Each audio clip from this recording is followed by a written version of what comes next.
posters with Prime Minister Narendra Modi's photos with this phrase, Mother of Democracy to host G20, has become a common sight across the country. Wherever you go, airports, railway stations, bus stops, government offices, public utility buildings, roads, junctions, alleyways, even your newspapers and digital news websites have advertisements of G20 posters declaring to the world that India is the mother of democracy. In the last 5 days, an actor has been arrested for a tweet. Leader of an opposition party has been convicted for criminal defamation. A student of Delhi University has been debarred from taking examinations for watching a documentary whose ban itself was questioned as being undemocratic. Multiple FIRs have been filed, and many people have been arrested after posters with a political slogan came up in New Delhi. If this was not enough, down south, the admin of a social media page was arrested for a video meme. A known critic of the Telangana government has been booked, albeit in a case of abduction and assault. Worst of all, a journalist from Kashmir was arrested by the NIA, booked under the draconian UAPA. Welcome to Mother of Democracy. This is State of Play. I am Anusha Ravi Sood. Whether it is the BJP-led NDA under Narendra Modi at the union government level, or in Karnataka where the BJP is in power, or for that matter Telangana where Chandrasekhar Rao's BRS is the ruling party, or Tamil Nadu under MK Stalin leading the DMK and its alliance in government, it seems citizens' assertion to freedom of speech and expression is met with harsh reactions, especially when comments are against political class, the ruling party, and the ruling party's decisions. What is fascinating really is how political parties, opposition parties especially, criticize the government for being excessive, undemocratic, and aggressive in its reaction to political criticism, end up emulating the same pattern when the tables are turned, whether it is at the union government level or the state government level. In what country does the police file multiple FIRs, 40, 44 FIRs, and arrest people for putting up posters demanding the ouster of a political rival?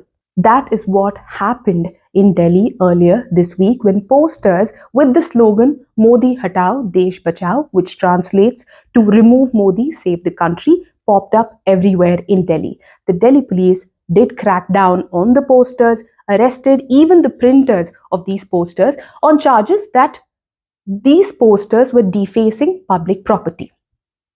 If those are the grounds to file cases and arrest people, then the police need not look any further. Come to poll-bound Karnataka and you will see posters everywhere across the state on public property, cutting across party lines with parties' campaign posters. Incidentally, this slogan is not even new. In fact, the BJP had used Congress Hatao Desh Bachao as one of its primary poll slogans in multiple elections over the years. However, this time around, the action was excessive. Mother of democracy, after all. Look at what happened in Karnataka. Chetan Kumar, a well-known activist and an actor, was arrested this week for a tweet he put out. The tweet, he said, Hindutva is based on lies, and cited a few examples. One of the examples he cited was also the narrative being pushed in poll-bound Karnataka that Tipu Sultan was killed by two Vokkaliga brothers, Uri Gowda and Nanje Gowda. Chetan's tweet simply reflected what historians had said. Historians in Karnataka had debunked this theory. Chetan Kumar was arrested after a Bajrang Dal member took offense to his tweet stating that Hindutva was built on lies. A Bajrang Dal worker filed a complaint with the police stating that Chetan's tweet had hurt Hindu sentiments. The police were very quick to file an FIR and arrest Chetan. Chetan in his tweet had referred to Hindutva, not Hinduism or Hindus as a whole, but Hindutva as an ideology. Chetan was arrested in Karnataka, a state where BJP MP Pragya Thakur came, delivered a hate speech and went scot-free without facing any consequences whatsoever. While the police refused to even take up a suo motu complaint against Pragya Thakur for a hate speech, Chetan Kumar has been arrested for a tweet on Hindutva. Cut to neighboring Tamil Nadu. Earlier this week, admin of a social media page was arrested for a video meme poking fun at the DMK government, its policies, and two of its leaders, Chief Minister M.K. Stalin and Finance Minister Palanivel Tyagarajan. Pradeep, the page admin of this particular handle, was arrested following the complaint by the Women's Commission in Tamil Nadu, which alleged that this particular meme was derogatory to women, was denigrating women of Tamil Nadu. Now, what is this meme all about? The meme simply is the reproduction of decades old Tamil movies comedy scene with two prominent comedy actors. Except the superimposition of the names of MK Stalin and PTR, the meme was just a reproduction of this particular Tamil movie's comedy scene. Supporters of the DMK, spokespersons of the DMK, have categorically stated that this video meme was insulting to the women of Tamil Nadu. Begs the question, if this particular scene was seen as comic relief for so many decades, did it suddenly change its status quo because names of two leaders were put in to mock the government's budget announcement of a financial assistance scheme to people? This is pretty similar. The stance that DMK spokespersons and supporters have taken is very similar to what the BRS accused the Congress of doing in Telangana earlier this year when they raided the Congress war room in Telangana, accusing the Congress of putting up posts that are defamatory in nature, abusive, with abusive language, with morphed images, etc., of BRS leaders, including Kavita Kalvakuntala.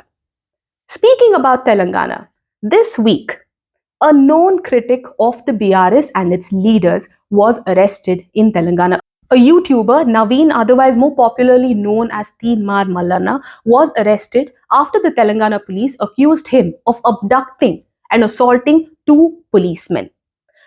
The arrest of this YouTuber, Naveen, who's a known critic of the BRS, including its leaders Chandrasekhar Rao, K.T. Rama Rao, and Kavita Kalvakuntala, would have been seen as the police following due procedure in a case of assault, had it not been for the history he shares with the BRS.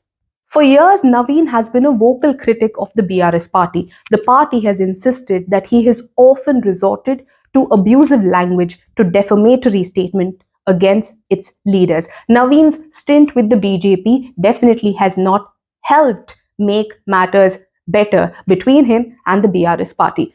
Just days before his arrest in this alleged abduction and assault case, Naveen was also booked for alleged defamatory comments against BRS leaders, including Kavita Kalvakuntala.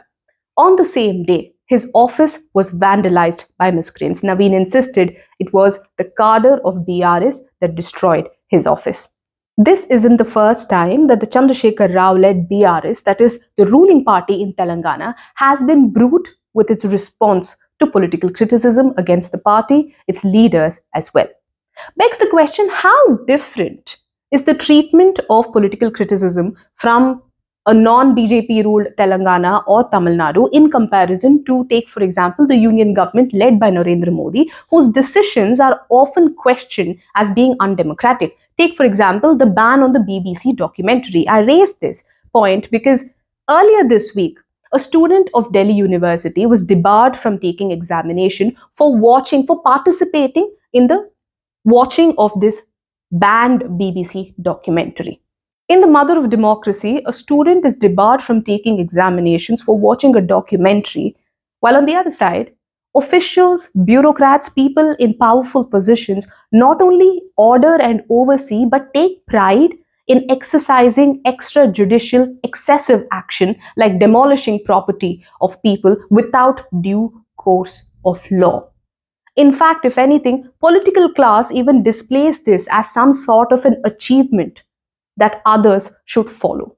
On Thursday, one of India's prominent opposition party leaders, Wayanad MP Rahul Gandhi, was convicted in a criminal defamation case by a court in Gujarat on a suit filed by a BJP legislator.